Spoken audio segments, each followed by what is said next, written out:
I think that a lot of the prosecutors are still in that very tight, very let's not dismiss cases mentality.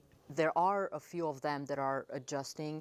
My understanding is that the policy that Kim Og wants to implement is let's just get rid of stuff that need to be gotten rid of. But I've seen both situations where they are reasonable and they're not reasonable.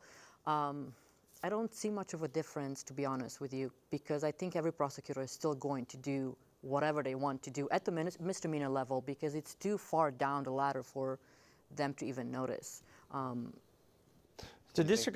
I'm sorry, do you think the lack of perspective, especially when we're talking about some people who this might be their first job, contributes to some of that in the misdemeanor courts? You know what I think? I think that it's the lack of leadership at the misdemeanor level. I think that some of those chiefs are not ready to be chiefs. I think that they are not prepared to be training two people under them. I think that when you're a misdemeanor 3 and you're coming in and you're being thrown into a caseload and you don't know anything about it, you don't know the elements of a crime, you don't know what to do to prepare, what kind of evidence you should get, and you have a chief that is not prepared to be a chief, that's not a leader, that doesn't have your back, that's more concerned about sometimes showing you that they're the boss and making you feel like you are not important, then you can't prepare somebody to go up to felony because then you have another group of people that sometimes treat you the way that they treat you. So I think that they should focus more on the misdemeanor chiefs and those people being ready to train the people coming in. Because if you train them well in the beginning, they're going to go up and they're going to be good prosecutors at the felony level. I don't see that right now.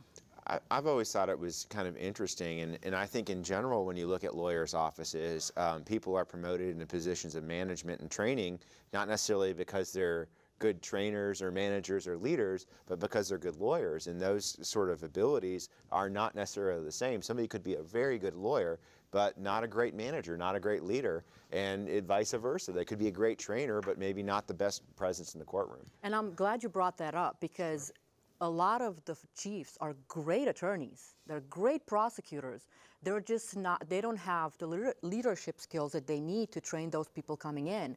And I think the DA's office should focus more on training them, not how to be prosecutors, but how to be leaders at the time while they're in misdemeanor training those people.